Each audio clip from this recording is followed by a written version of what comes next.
കഴിഞ്ഞ വീഡിയോയിൽ നടുവിൽ നിന്ന് വരുന്ന കാലിലേക്ക് പടരുന്ന തരത്തിലുള്ള വേദന സയാറ്റിക്കയെ കുറിച്ച് പറയുകയുണ്ടായി.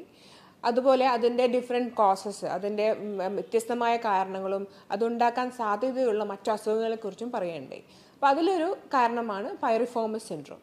അപ്പോൾ ഞാൻ ഇന്ന് പറയാൻ ഉദ്ദേശിക്കുന്നത് പൈറിഫോമസ് സിൻഡ്രോമിനെ കുറിച്ചാണ്. അതായത് ഇവിടെ നടുവേദന ആയിരിക്കില്ല ചിലപ്പോൾ പേഷ്യൻ്റ് കംപ്ലയിൻറ്റ് ചെയ്യുന്നത്, ബട്ടക് പെയിനും ബട്ടക്കിൽ നിന്ന് താഴേക്ക് വരുന്ന കാലിലേക്ക് പടരുന്ന തരത്തിലുള്ള ഒരു വേദനയായിരിക്കും പേഷ്യൻ്റ് പറയുക.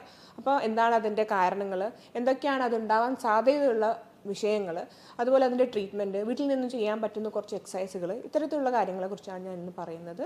ഞാൻ doctor Najwa, consultant pain physician, Kottak spine and pain care, Eranhipalam.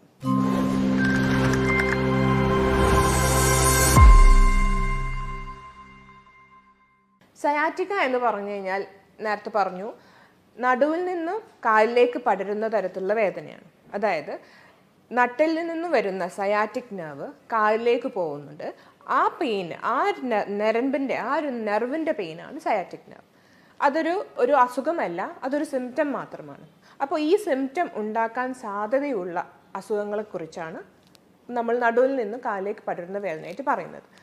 അപ്പോൾ അതിൻ്റെ ഒരു ഡിഫറൻഷ്യൽ ഡയഗ്നോസിസ് അഥവാ അതുണ്ടാക്കാൻ സാധ്യത ഉണ്ടാക്കുന്ന മറ്റൊരു കാരണമാണ് പൈറിഫോമസ് സിൻഡ്രോം. അപ്പം ഈ പൈറിഫോമസ് സിൻഡ്രോം എന്ന് പറഞ്ഞു കഴിഞ്ഞാൽ ഇവിടെ രോഗിക്ക് നടുവേദന ആയിട്ടായിരിക്കില്ല പ്രസൻറ്റ് ചെയ്യുന്നത്, കാലിലേക്ക് മാത്രമായിട്ടുള്ള വേദനയായിട്ടായിരിക്കും. അപ്പോൾ ഇവിടെ ഈ പൈറിഫോമസ് മസിൽ എന്ന് പറയുന്ന നമ്മളുടെ ബട്ടക്സിൻ്റെ അവിടെയുള്ള ഒരു മസിൽ കാരണം ഉണ്ടാവുന്ന ഒരു വേദനയാണ് പൈറിഫോമസ് സിൻഡ്രോം. ഈ പൈറിഫോമസ് മസിൽ, അതായത് നമ്മളുടെ ഇടുപ്പിൻ്റെ എല്ല്, സാക്രം എന്ന് പറയുന്ന എല്ലിൻ്റെ മുൻവശത്തായി തുടങ്ങിയിട്ട് നമ്മളുടെ കാലിൻ്റെ എല്ല്, ഫീമറിൻ്റെ ഗ്രേറ്റർ ട്രൊക്കാലിൻ്റെ ഭാഗത്തേക്ക് ഇൻസേർട്ട് ചെയ്യുന്ന ഒരു പിയർ ഷേപ്ഡ് മസിലാണ് പൈറിഫോമസ്. ഈ മസിലിൻ്റെ അടിയിലൂടെയാണ്, അതായത് നമ്മൾ നേരെ നിൽക്കുമ്പോൾ ആ മസിലിൻ്റെ അടിയിലൂടെയാണ് സയാറ്റിക് നെർവ് കടന്നു പോകുന്നത്. അപ്പോൾ ഈ സയാറ്റിക് നെർവ് ഏതെങ്കിലും തരത്തിൽ പൈറിഫോമസ് മസിൽ കാരണം അത് ഇറിറ്റേഷൻ വരികയും ഇൻഫ്ലെയിംഡ് ആവുകയും ആ ഭാഗത്ത് ഞരമ്പിൻ്റെ നീർക്കെട്ട് വരികയും ചെയ്യുമ്പോഴാണ് പൈറിഫോമസ് സിൻഡ്രോം എന്ന് പറയുന്നത്. അപ്പോൾ ഇവിടെ ഈ പൈറിഫോമസ് മസിൽ എങ്ങനെയാണ് അതൊരു പത്തോളജി ആയിട്ട് ഉണ്ടാവുന്നത്? സാധാരണഗതിയിൽ നമ്മൾ ഇരിക്കുന്നത് ഈഷിയൽ ട്യൂബറോസിറ്റിന് മുകളിൽ, അതായത് നമ്മളുടെ ഇടുപ്പിൻ്റെ എല്ലിൻ്റെ ഒരു ഭാഗമാണ് ഈഷിയൽ ട്യൂബറോസിറ്റി. ആ ട്യൂബറോസിൻ്റെ മുകളിൽ ഇരിക്കുമ്പോൾ തന്നെ ഈ പൈറിഫോമസ് മസിൽ ഇൻവോൾവ് ആവുന്നുണ്ട്. അതിന് മുകളിലാണ് നമ്മൾ ഇരിക്കുന്നത്. അപ്പോൾ ഒരുപാട് നേരം ഇരുന്ന് ജോലി ചെയ്യുന്നവർ, അതായത് ട്രക്ക് ഡ്രൈവേഴ്സ്, ഇരുന്ന് ജോലി ചെയ്യുന്ന ഓഫീസിലെ സ്റ്റാഫുകൾ, അതുപോലെ ഹാർഡ് സർഫസിൽ ഇരിക്കുന്ന ആൾക്കാർക്ക്, അതുപോലെ ഒരുപാട് റണ്ണിങ് എക്സസൈസ്, ജോഗിങ്, അങ്ങനത്തെ സ്പോർട്സ് ആക്ടിവിറ്റീസിൽ സൈക്ലിങ്, ഇത്തരത്തിലുള്ള ആക്ടിവിറ്റീസ് ഒരുപാട് ചെയ്യുന്ന ആൾക്കാരിലാണ് ഇത് കണ്ടുവരുന്നത്. അപ്പോൾ ഈ മസിലിൻ്റെ റിപ്പീറ്റഡ് ആയിട്ടുള്ള ഇൻഫ്ലമേഷൻ, ഇറിറ്റേഷനാണ് ഒരു കാരണം. ഈ പൈറിഫോമസ് സിൻഡ്രോം വരാനുള്ള മറ്റൊരു കാരണമാണ് അനാറ്റമിക്കൽ വേരിയേഷൻസ്. ഒന്നെങ്കിൽ പൈറിഫോമസ് മസിലിൻ്റെ തന്നെ ഷേപ്പിൻ്റെയും അതിൻ്റെ ഒറിജിൻ്റെയും ഇൻസേർഷൻ്റെയും ഷേപ്പിൽ വ്യത്യാസം വരിക, അല്ലെങ്കിൽ സയാറ്റിക് നെർവ് എന്ന് പറയുന്ന ആ ഞരമ്പുകളുടെ തുടക്കം, അതിലെ ഡിസ്ട്രിബ്യൂഷനിൽ വ്യത്യാസം വരിക. അപ്പം ഇത് സാധാരണഗതിയിൽ സയാറ്റിക് നെർവ് ഒന്നായിട്ട് തന്നെയാണ് നട്ടിലിൻ്റെ ഭാഗത്ത് നിന്ന് പുറപ്പെടുന്നത്. പിന്നെ കാലിൻ്റെ ഭാഗത്തു മാത്രമേ 2 ഡിവിഷൻസ് ആവുന്നുള്ളൂ. പക്ഷേ ചില സമയങ്ങളിൽ ഈ പൈറിഫോമസ് മസിലിൻ്റെ മുകളിലൂടെയും താഴേക്കൂടെയും 2 ഡിവിഷനായിട്ട് വന്നിട്ട് അത് പിന്നെ ജോയിൻ ചെയ്ത് വരാറുണ്ട്. അപ്പോൾ ഇത്തരത്തിലുള്ള അനാറ്റമിക്കൽ ഡീവിയേഷൻസ് കൊണ്ടും പൈറിഫോമസ് സിൻഡ്രോം വരാം. പിന്നെ വേറൊരു കാരണമാണ് ഓവർ യൂസ്. അതായത് ഈ പൈറിഫോമസ് മസിലിൻ്റെ മുകളിലാണ് ഇരിക്കുന്നതെന്ന് പറഞ്ഞു. അപ്പോൾ ഈ ചില ആൾക്കാർക്ക് നമ്മൾ ശ്രദ്ധിച്ചാൽ കാണാം, അവർ ഈ ബാക്ക് പോക്കറ്റിൽ പേഴ്സ് വെച്ചിട്ടാണ് കൂടുതൽ നേരം ഡ്രൈവ് ചെയ്യുകയും ഇരിക്കുകയും ഹാർഡ് സർഫസിൽ ഇരിക്കുകയും ചെയ്യും. അപ്പം പൊതുവെ ഇങ്ങനെയുള്ള ആൾക്കാർക്ക് ഒരു കാലിന് മാത്രമായിട്ട് കാലിൽ നിന്ന് താഴേക്ക് വേദന വരുന്നുണ്ടെങ്കിൽ ജസ്റ്റ് അവരുടെ കാര്യങ്ങളൊന്നും അന്വേഷിച്ച് നോക്കി ബാക്ക് പോക്കറ്റിലാണോ ഈ പേഴ്സ് വെക്കുന്നതെന്ന് ചോദിക്കുക. അപ്പം മിക്കവാറും അങ്ങനത്തെ ആൾക്കാർക്ക് ഈ പൈറിഫോമസ് സിൻഡ്രോം വരാനുള്ള സാധ്യത കൂടുതലാണ്. ഇനി എങ്ങനെയാണ് ഇത് കണ്ടുപിടിക്കുന്നത്, എന്തൊക്കെയാണ് ലക്ഷണങ്ങൾ? പൊതുവെ നടുവേദന ഈ ഗ്രൂപ്പ് ഓഫ് ആൾക്കാർക്ക് പൊതുവെ പറയാറില്ല, ചെറിയ ചെറിയ വേദനകളല്ലാതെ. പക്ഷേ കൂടുതലായിട്ടും ബട്ടക്സിൻ്റെ ഭാഗത്തുള്ള ഒരു സൈഡ് മാത്രമായിട്ടുള്ള വേദനയായിട്ടായിരിക്കും ഈ രോഗികൾ പറയുക. അത് ബട്ടക്സിൻ്റെ ഭാഗത്ത് നിന്ന് താഴേട്ടേക്ക് അതിശക്തമായ വേദന വരികയും ടിംഗ്ലിങ്, തരിപ്പ്, പുകച്ചിൽ, മുളക് അരച്ച് തേച്ച പോലുള്ള പ്രശ്നങ്ങളൊക്കെ പറയും. ഇത് പൊതുവേ നമ്മൾ ഒ പിയിൽ വന്നു കഴിഞ്ഞാൽ അതൊരു ഡയഗ്നോസിസ് ഓഫ് എക്സ്ക്ലൂഷനാണ്. അതായത് നടുവേദനയും ഈ തരത്തിലുള്ള ലക്ഷണങ്ങളും ഡിസ്ക് ഹെർണിയേഷൻസ്, അതുപോലെ ബൾജുകളൊക്കെ കൊണ്ട് ആൾക്കാർക്കും വരുന്നത്. പക്ഷേ അങ്ങനത്തെ പ്രശ്നങ്ങളൊന്നും ഇല്ല എന്ന് നമ്മൾ കുറച്ച് ഫിസിക്കൽ ടെസ്റ്റും എക്സാമിനേഷനും കഴിഞ്ഞതിന് ശേഷം ഉറപ്പ് വരുത്തിയതിന് ശേഷം മാത്രം പൈറിഫോമസ് സിൻഡ്രോം എന്നുള്ള ഒരു അസുഖത്തിലേക്ക് എത്തപ്പെടാറുള്ളൂ. അപ്പോൾ ഇതിന് നമ്മൾ ചെയ്യുന്നൊരു 3 ടെസ്റ്റ് ഉണ്ട്. ഒന്നാമത്തേതാണ് ഫെയർ ടെസ്റ്റ്. അതായത് പേഷ്യനെ മലർത്തി കിടത്തിയതിന് ശേഷം കാല് ഒന്ന് പൊക്കി ഒന്ന് സൈഡിലേക്ക് ചെരിച്ച് ഒന്ന് അതായത് ഹിപ്പിൻ്റെ ഭാഗത്ത് ഫ്ലെക്സ് ചെയ്ത് ഇൻറ്റേർണലി റൊട്ടേറ്റ് ചെയ്ത് അഡക്റ്റ് ചെയ്യുക. അപ്പോൾ ഈ ഒരു മാനുവറിലൂടെ പൈർഫോമസ് എന്ന മസിൽ കുറച്ച് ടോട്ടാവുന്നു, കുറച്ച് സ്ട്രെച്ച് ആവുന്നു. അപ്പോൾ ഈ ഒരു വേദന, പേഷ്യൻ്റ് ഉണ്ടാവുന്ന വേദന നമ്മൾ റീപ്രൊഡ്യൂസ് ചെയ്യുന്നു. പിന്നെ വരുന്നതാണ് പേസ് ടെസ്റ്റ്. ഇതിൽ വരുന്നതാണ് പേഷ്യൻ്റ് ഇരുത്തുകയോ അല്ലെങ്കിൽ കിടത്തുകയും ശേഷം കാലുമെല്ലെ രോഗിയോട് അത് അകത്തി പിടിക്കാൻ പറയുന്നു, നമ്മളിത് റെസിസ്റ്റ് ചെയ്യുന്നു. അപ്പോൾ ഈ ഒരു മാനുവറിലൂടെയും ആ പൈർഫോമസ് മസിലിന് വീക്ക്നെസ്സോ ഇൻസ്റ്റബിലിറ്റി എന്തെങ്കിലും നമുക്കത് റീപ്രൊഡ്യൂസ് ചെയ്യാൻ പറ്റും. മറ്റൊരു ടെസ്റ്റാണ് ഫ്രീഡ്ബർഗ് ടെസ്റ്റ്. ഈ ഒരു ടെസ്റ്റും നമുക്ക് ഒ പിയിൽ നിന്നും തന്നെ ചെയ്തിട്ട് ഒരു ഡയഗ്നോസിസ് ഇൻ ഓർ ഔട്ട് എന്ന് പറയാനേ പറ്റുള്ളൂ, കൺഫേം ചെയ്യാൻ സാധിക്കും. ഇനി എന്തൊക്കെയാണ് ചികിത്സാ രീതികൾ? പൈർഫോമസ് സിൻഡ്രോം നമുക്കൊരു മനസ്സിലായി കഴിഞ്ഞാൽ പിന്നെ ആദ്യം നമുക്ക് കുറച്ച് കൺസർവേറ്റീവ് ട്രീറ്റ്മെൻ്റ് ആണ് തുടക്കത്തിൽ ചെയ്യേണ്ടത്. അതായത് ഈ മസിലിൻ്റെ സ്റ്റിഫ്നെസ് കുറയാനുള്ള മെഡിസിൻസ് കൊടുക്കാം. അതുപോലെ ഹോം ബേസ്ഡ് ആയിട്ടുള്ള എക്സസൈസും ഫിസിയോതെറാപ്പി കാര്യങ്ങളും ഉണ്ട്. അപ്പോൾ ഇതിൽ നമ്മൾ ചെയ്യുന്നത് ഈ പൈർഫോമസ് മസിലിനെ സ്ട്രെച്ച് ചെയ്തിട്ട് അതിന് റിലാക്സ് ചെയ്ത് അതിനുള്ളിലേക്ക് ബ്ലഡ് സപ്ലൈയും കാര്യങ്ങളും കൊണ്ടുവന്ന് അതിൻ്റെ ഉള്ളിലുള്ള മയോഫേഷ്യൽ ട്രിഗേഴ്സിനെയും ഇൻഫ്ലമേഷനെയും ഒന്ന് സെറ്റിൽ ചെയ്യാനുള്ള കാര്യങ്ങളാണ്. അപ്പോൾ ഇതിലൂടെ നമുക്ക് ഒരു പരിധിവരെ ചില ആൾക്കാർക്ക് നല്ല റിലീഫ് ഉണ്ടാവും. അതുപോലെ ഇത് ഉണ്ടാവാൻ സാധ്യത ഉണ്ടാവുന്ന കാര്യങ്ങൾ ഒഴിവാക്കുകയും ചെയ്യും. ട്രിഗറിങ് ഫാക്ടേഴ്സ് ഒഴിവാക്കുക. അതായത് ഒരുപാട് നേരം ഇരിക്കുന്നത്, സൈക്ലിംഗ് ചെയ്യുന്ന ആൾക്കാരാണെങ്കിൽ അതിൻ്റെ ഡ്യൂറേഷൻ ഒന്ന് കുറയ്ക്കുക, ബാക്ക് പോക്കറ്റിൽ പേഴ്സ് വെക്കുന്ന ആൾക്കാരാണെങ്കിൽ അത് വയ്ക്കാതിരിക്കുക. അതുപോലെ ഇത്തരത്തിൽ ഹാർഡ് സർഫസിൽ ഒരുപാട് നേരം ഇരിക്കുന്നതാണെങ്കിൽ അത് ഒന്ന് റെമിറ്റ് ചെയ്യുക. അപ്പോൾ അതൊന്ന് ഇത്തരത്തിലുള്ള കാര്യങ്ങൾ റിസ്ക് ഫാക്ടേഴ്സ് നമ്മൾ മോഡിഫൈ ചെയ്ത് കഴിഞ്ഞാൽ നമുക്കൊരു പരിധി വരെ കുറച്ച് കൊണ്ടുവരാൻ സാധിക്കും. എന്നാൽ ഈ കൺസർവേറ്റീവ് മെഷേഴ്സിലൂടെയും ഈ വേദന കുറച്ച് കൊണ്ടുവരാൻ സാധിക്കാത്ത ആൾക്കാരുണ്ട്. അവർക്കാണ് നമുക്ക് ഇൻ്റർവെൻഷണൽ പെയിൻ മാനേജ്മെൻറ്റ് നമുക്ക് കൊടുക്കാൻ പറ്റുന്ന പ്രൊസീജിയറാണ് ഈ പൈർഫോമസ് മസിൽ റിലാക്സ് ചെയ്യാനുള്ള പ്രൊസീജിയേഴ്സ്. ഇതിൽ നമുക്ക് 2 തരത്തിലുള്ള ട്രീറ്റ്മെൻ്റ് ആണുള്ളത്. ഒന്ന് ബോട്ടുലിനം ടോക്സിൻ ഇഞ്ചെക്ഷൻ, പിന്നെ ഒന്ന് സ്റ്റീറോയിഡ് ഇഞ്ചെക്ഷൻ. ഇത് രണ്ടും നമുക്ക് അൾട്രാസൗണ്ട് ഗൈഡിൻ്റെ സഹായത്തോടെയോ അല്ലെങ്കിൽ ഫ്ലൂറോസ്കോപ്പി അല്ലെങ്കിൽ സിയാം ഗൈഡഡ് ആയിട്ടും ചെയ്യാം. അപ്പോൾ ഇവിടെ നമ്മൾ ഡയറക്റ്റ് ഈ പൈർഫോമസ് മസിൽ കണ്ടുപിടിച്ച് അതിൻ്റെ ഉള്ളിലേക്ക് ഒരു 10 യൂണിറ്റ്സ് ബോട്ടുലിനം ടോക്സിൻ ഇഞ്ചെക്റ്റ് ചെയ്യുന്നു. അതൊരു തരത്തിലുള്ള ഈ മസിൽ റിലാക്സ് ചെയ്യാനുള്ള ഒരു മെക്കാനിസമാണ്. അപ്പോൾ ഈ ടോട്ടായി കിടക്കുന്ന ഈ പൈർഫോമസ് മസിൽ റിലാക്സ്ഡ് ആവുകയും ഇതിൻ്റെ അടിയിലുള്ള സയാറ്റിക് നെർവ് ഫ്രീ ആവുകയും ചെയ്യുന്നു. അപ്പോൾ ഞാൻ പറഞ്ഞു അതൊരു ഇൻഫ്ലമേറ്ററി പ്രോസസ്സാണ്. അതായത് ഈ സയാറ്റിക് നെർവ് ഇറിറ്റേറ്റഡ് ആയിട്ടാണ് ഈ ബുദ്ധിമുട്ടുകൾ വരുന്നത്. അപ്പോൾ ഈ സയാറ്റിക് നെർവിൻ്റെ ഇറിറ്റേഷൻ കുറയ്ക്കാനുള്ള മെഡിസിൻസും അതിൻ്റെ കൂടെ ഞരമ്പിൻ്റെ നീർക്കെട്ട് കുറയ്ക്കാനുള്ള മെഡിസിൻസും നമ്മൾ അതിൻ്റെ കൂടെ കൊടുക്കണം. പക്ഷേ ഇത് ചെയ്ത് കഴിഞ്ഞാലും കുറച്ച് കാലം കൂടെ ഫിസിയോതെറാപ്പി എക്സസൈസും ഇത് കുറച്ച് കാലം കൂടെ മുന്നോട്ട് പോയി കഴിഞ്ഞാൽ അത് റിക്കറൻസ് ഇല്ലാതെ ഇരുന്നുള്ളൂ. നെക്സ്റ്റ് മൊഡാലിറ്റിയാണ് സ്റ്റീറോയിഡ് ഇഞ്ചെക്ഷൻ. സ്റ്റീറോയിഡ് ഇഞ്ചെക്ഷനും ഡയറക്റ്റ് മസിലിൻ്റെ ബെല്ലിയുടെ ഉള്ളിൽ തന്നെ അത് കൊടുക്കാൻ ശ്രദ്ധിക്കണം. കാരണം അത് കടന്നു പോയി കഴിഞ്ഞാൽ അത് നെർവാണ്, അതിൻ്റെ മുകളിൽ കൊടുത്തു കഴിഞ്ഞാൽ അത് കാര്യമില്ല. അപ്പോൾ ഇത് തീർത്തും ഒരു അൾട്രാസൗണ്ട് ഗൈഡൻസിൽ ചെയ്യുന്നതാണ് ബെറ്റർ. നമുക്ക് സിയാമിൻ്റെ എക്സ്റേ സഹായത്തോടു കൂടി ഇത് ചെയ്യാം. പിന്നെ ഇതിലും മാറ്റങ്ങൾ വരുന്നില്ലെങ്കിൽ നമുക്ക് ചെയ്യാവുന്ന ഒരു നെക്സ്റ്റ് ഓപ്ഷനാണ് സർജിക്കൽ ട്രീറ്റ്മെൻറ്റ്. സർജിക്കൽ ട്രീറ്റ്മെൻറ്റ് ഏറ്റവും റിഫ്രാക്ടറി കേസസിന് മാത്രമേ ചെയ്തൊരു കാര്യമുള്ളൂ. അത് കാരണം വെച്ചാൽ ആ മസിൽ കട്ട് ചെയ്യുക, അതിൻ്റെ മോഡിഫൈ ചെയ്യുക മാത്രമേ അതിന് ഓപ്ഷനുള്ളൂ. അപ്പം നമുക്ക് പൈർഫോമസ് സിൻഡ്രോം എന്ന് പറയുന്ന ഈ ഒരു അസുഖത്തിന് വീട്ടിൽ നിന്ന് ചെയ്യാൻ പറ്റുന്ന കുറച്ച് എക്സസൈസുകൾ ഇന്ന് പരിചയപ്പെടുത്തും. ഇതിലേക്ക് പോവാം. അപ്പം നമുക്ക് ഫസ്റ്റ് എക്സസൈസിലേക്ക് പോവാം. ഇതുപോലെ മലർന്ന് കിടക്കാം, എന്നിട്ട് 2 മുട്ടും മടക്കാം. എന്നിട്ട് ഇപ്പം നിങ്ങൾക്ക് വലത്തേ കാലിൻ്റെ ബട്ടക്സിൻ്റെ അവിടെയാണ് വേദന എന്നുണ്ടെങ്കിൽ വലത്തേ കാലെടുത്തിട്ട് ഇടത്തേ കാലിൻ്റെ അവിടെ കയറ്റി വെക്കാം. ഓക്കെ. എന്നിട്ട് ഇടത്തേ കാൽ മുട്ട് നെഞ്ചത്തോട്ട് കൊണ്ടുവരാം. കൈ രണ്ടും ഇടത്തേ കാലിൻ്റെ തൈസിൻ്റെ അവിടെ ഇവിടെ പിടിക്കരുത്. ഇവിടെ പിടിക്കുമ്പോൾ ആദ്യമൊന്നും വേദന ഉണ്ടാവില്ല, പക്ഷേ കുറേ പിടിക്കുമ്പോൾ ഇവിടെ ഒരു വേദന വരും. അപ്പോൾ ശ്രദ്ധിക്കണം, ഇവിടെ പിടിക്കരുത്. ഇവിടെ ഈ കാല് വേണമെങ്കിൽ പൊന്തിച്ചും വെക്കാം, താഴ്ത്തിയും വെക്കാം. അത് നിങ്ങളെ കംഫർട്ട്. ഓക്കെ. അപ്പോൾ ഇങ്ങനെ ചെയ്യുമ്പോഴേ നിങ്ങളുടെ വലത്തെ ബട്ടക്സിനാണ് ഞാൻ പ്രശ്നം എന്ന് പറഞ്ഞല്ലോ. അപ്പോൾ വലത്തെ ബട്ടക്സിൻ്റെ അവിടെ നിങ്ങൾക്ക് ഇങ്ങനെ വലിയൊരു ഫീലിംഗ് കിട്ടും. ഇത് നിങ്ങൾ ഒരു 10 സെക്കൻഡ് ഹോൾഡ് ചെയ്യുക. 10, 9, 8, 7, 6, 5, 4, 3, 2, 1. റിലാക്സ്. ഇത് തന്നെ നമുക്കൊന്ന് മറ്റേ കാലും ചെയ്ത് നോക്കാം. ഇടത്തെ കാലെടുത്തിട്ട് വലത്തെ കാൽ മുട്ടിൻ്റെ അവിടെ വയ്ക്കുക. മുട്ടിൻ്റെ ഇവിടെ വെക്കരുത്, ഇവിടെ ഈ തൈസിൻ്റെ അവിടെയാണ് വെക്കേണ്ടത്. എന്നിട്ട് വലത്തെ കാല് നെഞ്ചത്തേക്ക് കൊണ്ടുവരാം, അടിയിൽ പിടിക്കുക. And then stretch. 10, 9, 8, 7, 6, 5, 4, 3, 2, 1.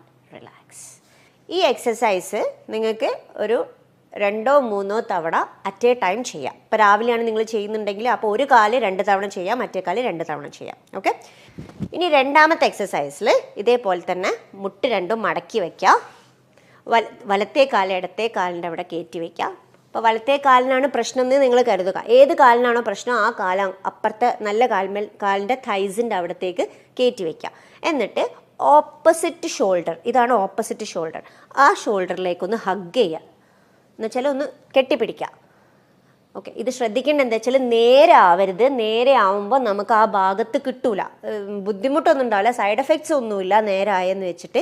പക്ഷേ ഞങ്ങൾ വിചാരിക്കുന്ന പൈറിഫോമിസ് ഇല്ലേ, ആ പൈറിഫോമിസ് എന്ന മസിലിനെ നമുക്ക് വലിക്കുക ചെയ്യേണ്ടത്. അപ്പോൾ ആ വലിവ് നേരെ ആയാൽ കിട്ടൂല, ഓപ്പോസിറ്റ് ഷോൾഡറിലേക്ക് ആയാലേ കിട്ടുള്ളൂ. ഇത് ഹോൾഡ് ചെയ്യുക. 10, 9, 8, 7, 6, 5, 4, 3, 2, 1. റിലാക്സ്. മറ്റേ കാലം ഒന്ന് ചെയ്യാം. ഇടത്തെ കാല് വലത്തെ കാലിൻ്റെ അവിടെ വെച്ചിട്ട് ഒന്ന് ഓപ്പോസിറ്റ് നെഞ്ചത്തേക്ക് സ്ട്രെച്ച് ചെയ്യാം. അപ്പോൾ ഈ ഒരു വശത്തു നിന്നാണ് നിങ്ങൾക്ക് സ്ട്രെച്ച് ഫീൽ ചെയ്യാം. 10, 9, 8, 7, 6, 5, 4, 3, 2, 1. റിലാക്സ്. ഇത് ചെയ്യുമ്പോൾ നിങ്ങളെ തലയാണെങ്കിലും അപ്പർ ബോഡി ആണെങ്കിലും ഒക്കെ റിലാക്സ്ഡ് പൊസിഷനായിരിക്കും കേട്ടോ. തല ഇങ്ങനെ കെട്ടിപ്പിടിക്കുമ്പോൾ ഇങ്ങോട്ടേക്ക് ഒന്ന് കുനിയെ ഒന്നും ചെയ്യരുത്, അത് ഫുൾ റിലാക്സ്ഡ് പൊസിഷനിലായിരിക്കും. ഓക്കെ. ഇനി മൂന്നാമത്തെ എക്സസൈസ് സൈഡിലേക്ക് ചെരിഞ്ഞ് കിടക്കാം. ക്ലാമ്പിങ് ചെയ്ത് സൈഡിലേക്ക് ചെരിഞ്ഞ് കിടന്നിട്ട് ഇതുപോലെ മുട്ട് മടക്കി വയ്ക്കുക. കാല് രണ്ടും കാലിൻ്റെ പാദം തമ്മിൽ ഇങ്ങനെ ഒരുമിച്ച് വെക്കുക. എന്നിട്ടൊന്ന് ജസ്റ്റ് ഒന്ന് തുറന്നു കൊടുക്കുക. നമ്മുടെ ഹിപ്പ് തുറന്നു കൊടുക്കുക. ഇത് ചെയ്യുമ്പോൾ ശ്രദ്ധിക്കേണ്ടത് ഇത് ഇങ്ങോട്ടേക്കാവരുത്. എന്നുവെച്ചാൽ നിങ്ങളെ ഹിപ്പ് ഇങ്ങോട്ടേക്ക് മലർന്നു പോകരുത്. അതിനാണ് നിങ്ങൾ സൈഡിലേക്ക് കിടക്കുന്നത്. അപ്പം അങ്ങനെ ഇത് തുറക്കുക, പൂട്ടുക, തുറക്കുക, പൂട്ടുക. ഇത് ചെയ്യുമ്പോൾ നിങ്ങൾക്ക് ഇതിങ്ങോട്ടേക്ക് പുറത്തേക്ക് ആവുന്നുണ്ട് എന്ന് തോന്നുന്നുണ്ടെങ്കിൽ നിങ്ങൾ എന്ത് ചെയ്യുക, മതിലിനോട് അടുപ്പിച്ച് കിടക്കുക. അതെന്ന് വെച്ചാൽ ഇവിടെ നിങ്ങൾക്കൊരു മതിലുണ്ടാവും. അപ്പോൾ നിങ്ങൾ എന്താവും അത് ചെയ്യും 1. അപ്പോൾ ഇതവിടെ ഒരു പിടിച്ച് വെക്കാനൊരു റെസിസ്റ്റൻസ് ഉണ്ടാവും. അപ്പോൾ ഇത് ഒരു 10 പ്രാവശ്യം ചെയ്യാം. 1, 2, 3, 4, 5, 6, 7, 8, 9 and 10. റിലാക്സ്. ഇത് തന്നെ ഓപ്പോസിറ്റ് വശത്തേക്ക് തിരിഞ്ഞ് കിടന്നിട്ട് മറ്റേ കാലുകൊണ്ട് റിപ്പീറ്റ് ചെയ്യാം. 1, 2. ഇത് കണ്ടില്ല, ഈ ഒരു ഹിപ്പും ഷോൾഡറും ഒരേ ലെവലിലാണ് നിൽക്കുന്നത്, പുറത്തോട്ട് പോകുന്നില്ല. ഓക്കെ. അപ്പം അത് പ്രത്യേകം ശ്രദ്ധിക്കണം, കാരണം നമ്മൾ ആംഗിൾ മാറിപ്പോകും. 5, 6, 7,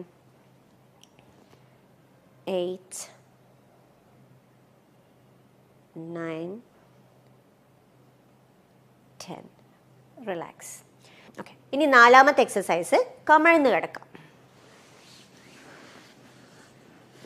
കമഴ്ന്ന് കിടന്നിട്ട് ഈ മുട്ടൊന്ന്, ഇപ്പം ഈ വലത്തെ കാലിനാണ് പ്രശ്നം എന്നുണ്ടെങ്കിൽ ഈ മുട്ടൊന്ന് ജസ്റ്റ് മടക്കുക. എന്നിട്ട് ഒന്ന് പൊന്തിക്കാം. ഓക്കെ. ഇത് ഇങ്ങോട്ടേക്ക് ഇങ്ങനെ ആയി പോവരുത്, ശ്രദ്ധിക്കണം. എന്ന് വെച്ചാൽ ഇങ്ങോട്ടേക്ക് പൊന്തിക്കുമ്പോൾ ഇങ്ങനെ ഓവറായിട്ട് പൊന്തിക്കൊന്നും വേണ്ട, ജസ്റ്റ് ഒന്ന് മുകളിലേക്ക് പൊക്കുക. ഈ ഹീല് സീലിങ്ങിലേക്ക് പൊന്തിയാൽ മതി, അത്രയേ ഉള്ളൂ. പൊന്ത, താഴ്ത്ത. 2, 3, 4, 5, 6, 7, 8, 9, 10. ഓക്കെ. റിലാക്സ്. ഇത് ചെയ്യുമ്പോൾ കൈ വേണമെങ്കിൽ ഫ്രണ്ടിൽ റിലാക്സ് ചെയ്ത് വെക്കാം കേട്ടോ. അപ്പം കൈ ഇങ്ങനെ വെക്കുമ്പോൾ ഇവിടെ കൂടുതൽ പ്രഷർ ഫീൽ ചെയ്യുന്നുണ്ട് എന്നുണ്ടെങ്കിൽ അപ്പർ ബോഡി റിലാക്സ് ചെയ്തിട്ട് കൈ ഇതുപോലെ വെച്ചാൽ മതി. എന്നിട്ട് ഇത് ചെയ്യാം. വേറെ എവിടെയും ഒരു വേദന അല്ലെങ്കിൽ ഒരു ഇടങ്ങേറോ ഒന്നും വരരുത്. ഒരു റിലാക്സ്ഡ് ആയിരിക്കണം. അങ്ങനെ എക്സസൈസ് ചെയ്യുമ്പം വളരെയധികം ബുദ്ധിമുട്ടി ചെയ്യുന്നവരുണ്ട്, അങ്ങനെയൊന്നും ചെയ്യാൻ പാടില്ല. കാരണം അത് എന്താ പറയുക, നല്ലതിനേക്കാൾ ദോഷഫലം ഉണ്ടാക്കുകയുള്ളൂ. അപ്പം അതിനേക്കാളും നല്ലത് റിലാക്സ് ചെയ്ത് കിടക്കുക. എന്നിട്ട് ആ ഭാഗം മാത്രം ഞാൻ ഇപ്പോൾ പറയുമ്പോൾ ഇപ്പോൾ ഈ മുട്ടിൽ ചെയ്യുകയാണെങ്കിൽ, ഈ ഹിപ്പിൽ ചെയ്യുകയാണെങ്കിൽ ഇതാ ഈ ഭാഗം മാത്രമേ ഒരു പ്രഷർ ഫീൽ ചെയ്യുള്ളൂ, വേറെ എവിടെ നിങ്ങൾക്കൊരു ബുദ്ധിമുട്ട് തോന്നില്ല. Okay, 3 4 5 6 7 8 9 and 10. റിലാക്സ്. ഇനി അടുത്ത 2 എക്സസൈസ് ഞാൻ പറയുന്നത് ഫസ്റ്റ് നമ്മൾ ചെയ്ത എക്സസൈസിൻ്റെ ഫസ്റ്റ് 2 എക്സസൈസിൻ്റെ ഒരു മോഡിഫിക്കേഷനാണ്. അത് ഇപ്പോൾ ഈ ചെയ്യാൻ സമയമില്ലാത്തവരുണ്ടാവല്ലോ, പക്ഷേ പെയിൻ സഹിക്കാനും പറ്റുന്നില്ല, ഈ ഡ്യൂട്ടിക്ക് പോണവരാണെങ്കിലും വർക്കിന് പോണവരാണെങ്കിലും അവർക്ക് സമയമില്ല എന്നുള്ളൊരു ബുദ്ധിമുട്ടാണ് അവർ പറയാറ്. അപ്പം ഇരുന്നിട്ട് ചെയ്യാൻ പറ്റുന്ന, ഓഫീസിലാണെങ്കിലും ഇപ്പം കാറിൽ വരെ ആണെങ്കിലും, ഡ്രൈവിംഗ് ആണെങ്കിലും കാറിൽ വരെ ഇരുന്ന് ചെയ്യാൻ പറ്റുന്ന ഒരു എക്സസൈസാണ് അത് പറയുന്നത്. അത് സിറ്റിങ്ങിലാണ്. അപ്പോൾ ഇതുപോലെ ഒരു ചെയറിലിരിക്കുക. അപ്പോൾ നിങ്ങളിപ്പോൾ വർക്കിലാണെങ്കിലും ഇതുപോലെ ഒരു ചെയർ എന്തായാലും ഉണ്ടാവുമല്ലോ. ഇനിയിപ്പോൾ കാറിലാണെങ്കിലും കാർ സീറ്റിൽ ഇരുന്നിട്ട് തന്നെ ഇത് ചെയ്യാൻ പറ്റും. ഓക്കെ, അപ്പോൾ കാൽമേൽ കാല് കയറ്റി വയ്ക്കുക. എന്നിട്ട് കൈ രണ്ടും ഒന്ന് മുട്ടുമ്മലും പിടിച്ചോ, ഒന്ന് ആങ്കിളിൻ്റെ അവിടെയും പിടിക്കുക. എന്നിട്ട് ജസ്റ്റ് ഒന്ന് താഴ്ത്തി കൊടുക്കുക. താഴ്ത്തുമ്പോൾ ശ്രദ്ധിക്കേണ്ട എന്താണെന്ന് വെച്ചാൽ ഈ തല ഇങ്ങനെ താഴ്ത്തരുത്, ഇങ്ങനെയല്ല, ഇവിടെ ഒരു വളയരുത്. ഇവിടെ വളയാതെ നേരെ പിടിച്ചിട്ട് ഹിപ്പിൻ്റെ അവിടുന്ന് ഇവിടെ നിന്നാണ് നിങ്ങൾ വളയേണ്ടത്. വളഞ്ഞിട്ട് സ്ട്രെയിറ്റ് അങ്ങോട്ട് പോവുക. അപ്പം നിങ്ങൾക്ക് എന്താവും, ഈ കയറ്റി വെച്ച കാലിൻ്റെ ബട്ടക്സിൻ്റെ അവിടുന്ന് നിങ്ങൾക്ക് നല്ല വലിവ് കിട്ടും. ഇത് നിങ്ങളൊരു 10 സെക്കൻഡ് ഹോൾഡ് ചെയ്യാം. 1 2 3 4 5 6 7 8 9 10. റിലാക്സ്. മറ്റേ കാലൊന്ന് നോക്കാം. ഇടത്തെ കാല് വലത്തെ കാലിൻ്റെ അവിടെ കയറ്റി വയ്ക്കുക. എന്നിട്ട് റിലാക്സ് ചെയ്തിരിക്കുക. എന്നിട്ട് ബ്രീത്തിങ് ഒക്കെ നോർമൽ. കുനിയാം, ഹിപ്പിൻ്റെ അവിടുന്ന് കുനിയാം. എന്നിട്ട് 1 2 3 4 5 6 7 8 9 10. റിലാക്സ്. ഇതാണ് ഒന്നാമത്തെ നമ്മൾ കിടന്ന എക്സസൈസിൻ്റെ ഒരു മോഡിഫിക്കേഷനാണ്, ഇരുന്നിട്ടുള്ളതാണ്. രണ്ടും സെയിം ആണ്. അപ്പോൾ ഇതിലേതെങ്കിലും ഒന്ന് നിങ്ങൾ ചെയ്താൽ മതി. ഇനി രണ്ടാമത്തത് അതേപോലെ തന്നെ കാൽമേൽ കാല് കയറ്റി വയ്ക്കുക. എന്നിട്ട് ഓപ്പോസിറ്റ് ചെസ്റ്റിലേക്ക് ഒന്ന് ഹഗ് ചെയ്യാം. ഓക്കെ, ബ്രീത്തിങ് ഒക്കെ നോർമലാണ്. ഇത് ഹോൾഡ് ചെയ്യുക ഫോർ 10 സെക്കൻഡ്സ്. 1 2 3 4 5 6 7 8 9 10. റിലാക്സ്. മറ്റേ കാൽമേ നോക്കാം. കാൽമേ കാല് കയറ്റി വെക്കാം. ഓപ്പോസിറ്റ് ചെസ്റ്റിലേക്ക് ഒന്ന് ഹഗ് ചെയ്യുക. 1 2 3 4 5 6 7 8 9 10. റിലാക്സ്. അപ്പോൾ നമ്മൾ വീട്ടിൽ നിന്ന് ചെയ്യാൻ പറ്റുന്ന കുറച്ച് എക്സസൈസുകൾ കണ്ടു. ഇത് തീർത്തും നമുക്ക് പൈറഫോമസ് എന്ന മസിലിനെ റിലാക്സ് ചെയ്യാനുള്ള കാര്യങ്ങളാണ് പറഞ്ഞു തന്നത്. അപ്പോൾ നമ്മൾ മനസ്സിലാക്കേണ്ടത് എന്താണെന്ന് വെച്ചാൽ പൈറഫോമസ് മസിലിൻ്റെ സിൻഡ്രോം അത് ഒരു ഡയഗ്നോസിസ് ഓഫ് എക്സ്ക്ലൂഷനാണ്. അതായത് ഒരുപാട് കാരണങ്ങൾ ഇടയിൽ നിന്നും അത് വേണം പിക്ക് ചെയ്യാൻ. അപ്പോൾ ഇതൊരു തീർത്തും ഒരു ഡോക്ടറുടെ സഹായത്തോടു കൂടി അല്ലെങ്കിൽ ഒരു ഡോക്ടർ പ്രിസ്ക്രിപ്ഷനോട് കൂടി മാത്രമേ ചെയ്യാൻ പാടുള്ളൂ. നിങ്ങളുടെ അസുഖം എന്താണെന്നുള്ള തീർത്തും ഡയഗ്നോസിസ് ചെയ്തതിന് ശേഷം മാത്രം ഇത്തരത്തിലുള്ള കാര്യങ്ങൾ ചെയ്യും.